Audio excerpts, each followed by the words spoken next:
जय श्री राम। हमारे सभी भक्तों को हनुमान व्रत इस हनुमान जयंती 2025 पर भगवान हनुमान को प्रसन्न करें और मंगलवार व्रत कथा सुने।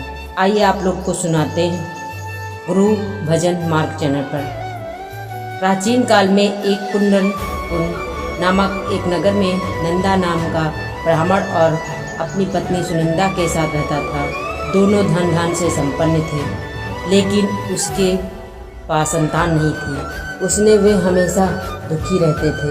एक दिन नंदा हनुमान जी की पूजा करने के लिए वन में गया और उसने हनुमान जी से पुत्र प्राप्ति की प्रार्थना की। उसकी पत्नी सुनंदा ने भी पुत्र प्राप्ति के लिए मंगलवार का व्रत किया।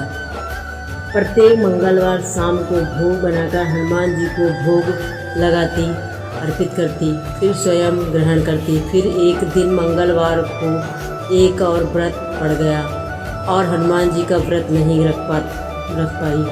इसी वजह से भोजन भी नहीं बनाया और भगवान को भोग भी नहीं लगाया और स्वयं भी भोजन ग्रहण नहीं किया। और यह उसने मन में प्रण लेकर सो गई कि अगली मंगलवार को वह हनुमान जी को भोग लगाकर ही अन्न ग्रहण करके ब्राह्मण की पत्नी 6 दिन तक भूखी प्यासी पड़ी रही। मंगलवार के दिन वह निश्चित हो गई। मंगलवार और बजरंगबली ने उसकी श्रद्धा और निष्ठा को देखते हुए उससे प्रसन्न होकर उसे दर्शन दिए और कहा, ब्राह्मणी, तुमसे बहुत खुश हुआ। मैं तुमको एक सुंदर बालक देता हूँ जो तुम्हारी बहुत सेवा करेगा। तो बालक देखकर हनुमान जी की भी अंतर्ध्यान हो गए ये बात। और वह बालक बहुत सुंदर बालक था। बालक को पाकर ब्राह्मणी बहुत खुश हुई। उसने अपने बालक का नाम मंगल रखा। कुछ वक्त बाद ब्राह्मण वन से लौटकर आए तो अपनी पत्नी और उस बालक को देखा तो उसने अपनी पत्नी से पूछा, ये बालक कौन है? पत्नी बोली, ये बालक कौन है? पत्नी ने कहा, मंगलवार का व्रत करने से हनुमान जी ने प्रसन्न होकर हमें यह बेटा दिया है। पत्नी की बात सुनकर ब्राह्मण संतुष्ट नहीं हुआ।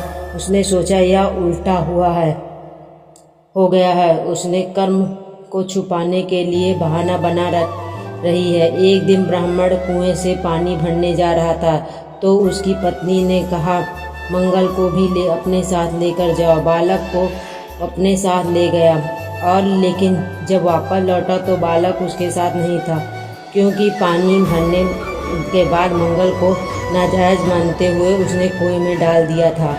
जब ब्राह्मण की पत्नी ने मंगल के बारे में पूछा, कुछ बोलने से पहले ही पीछे से मंगल मुस्कुराता हुआ घर आ गया। ब्राह्मण आश्चर्यचकित हो गया। उसने रात बजरंगबली ब्राह्मण के स्वप्न में दर्शन देकर कहा, ये बालक मेरा बालक रूप है। तेरी पत्नी की भक्ति से प्रसन्न होकर मैंने उसे वरदान दिया है। तो अपनी पत्नी को उल्टा क्यों कहते हो? ये सुनकर ब्राह्मण बहुत दुखी, बहुत खुश हुआ और दंपति सुख जीवन व्यतीत करने लगा। जो व्यक्ति मंगलवार के व्रत कथा को पढ़ता या सुनता है और निश्चित नियम से व्रत करता है, विधि पूर्वक से हनुमान जी की कृपा हमेशा बनी रहती है और वह सुख शांति समृद्धि से भरपूर रहता है। और बोलिए जय बजरंगबली की। यदि चैनल पर नए हैं तो चैनल को सब्सक्राइब करिएगा।